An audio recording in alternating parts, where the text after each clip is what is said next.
आता पाहूया दिवसभरातल्या टॉप 9 मोठ्या बातम्या। मी महाविकास आघाडीत बिघाडी होऊ देणार नाही। कोण काय बोलतं याकडे मी लक्ष देत नाही। कोणी वरिष्ठ बोलत नाही तोपर्यंत आमच्यातला कुणीही बोलणार नाही। उद्धव ठाकरे यांचं वक्तव्य।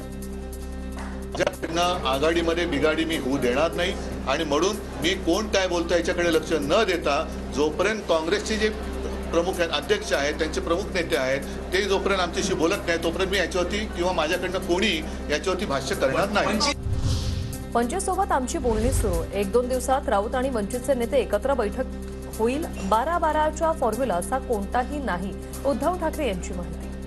वंचित बरोबर सुद्धा आमची बोलणी सुरू आहे आणि मला वाटतं 1-2 दिवसामध्ये संजय तुम्ही आणि शिवसेनेचे 1-2 नेते वंचितचे नेते आमचा प्रयत्न असा आहे की काँग्रेस राष्ट्रवादी शिवसेना आणि वंचित अशी एकत्रित एक बैठक आम्ही करण्याचा आमचा प्रयत्न आहे। जागा वाटप मेरिटनुसारच होणार। खासदार संजय राऊतांचं वक्तव्य। जिंकेल त्याची जागा हेच इंडियाचं सूत्र देशभरात लागू असणार। राऊतांचा पटोलेंना टोला। मुलांवरती कधी चर्चा होत नाही। जिंकेल त्याची जागा मेरिटवर जागा जिंकण्याचं मेरिट ज्या मतदारसंघात ज्या पक्षाचा आहे त्यांच्याकडे ती जागा राहील। हे 3 पक्षाचं सूत्र आहे। कोण काय बोलते त्याच्यावरती तुम्ही जाऊ नका। राजकारणात कधी काय होईल हे सांगता येत नाही। राज ठाकरे युतीबाबत योग्य वेळी निर्णय घेतील। मनसे शिंदे गटाच्या युतीच्या चर्चेवर संदीप देशपांडेंचं सूचक वक्तव्य। राजकारणात कधी काय होईल हे काय आज सांगता येणार नाही। 2024च्या पोटात काय दडलंय हे कोणाला माहिती, पण याबाबतचा जो काही निर्णय असेल तो सन्मान्य राजसाहेब योग्य वेळ घेतील। मावळमध्ये अजित पवारांना धक्का। दादांचे समर्थक संजोग वाघेरेंचा ठाकरे गटात प्रवेश। वाघेरेंना लोकसभेची उमेदवारी जवळपास निश्चित।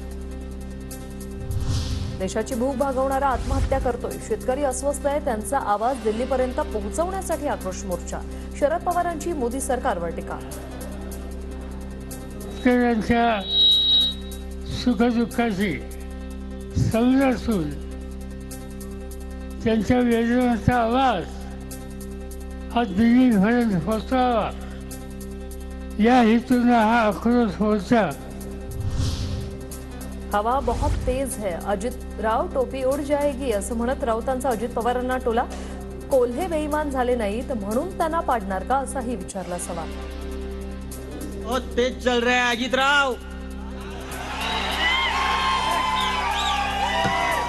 टोपी उड जाएगी, टोपी उड जाएगी। अमोल कोल्हे यांनी इमान राखलं आपल्या नेत्यांबरोबर आपल्या पक्षाबरोबर। ते बेईमान झाले नाही म्हणून त्यांना पाडणार। हे दौरे राजकीय आहेत की लोकांच्या हिताचे हे सांगावं। अजित पवारांच्या महाराष्ट्र दौऱ्यावर अमोल कोल्हेंची टीका। राज्यात 1 फुल 2 डाऊटफुलचं सरकार। अमोल कोल्हेंची टीका। 2 डाऊटफुलचं सरकार का म्हणतो? 1 रुपयाचा जर बाजार भाव मिळाला तर या शेतकऱ्यांनी जगायचं कसं? हे ज्या जिल्ह्यातले सध्याचे महाराष्ट्राचे कृषी मंत्री आहे त्या बीड जिल्ह्याच्या या शेतकऱ्याची ही अवस्था आहे। तर अजित पवारांच्या आशीर्वादानं कोल्हे खासदार झाले। कोल्हेंनी विचार करून बोलावा अन्यथा माजी खासदार हे नाव लावावं लागेल।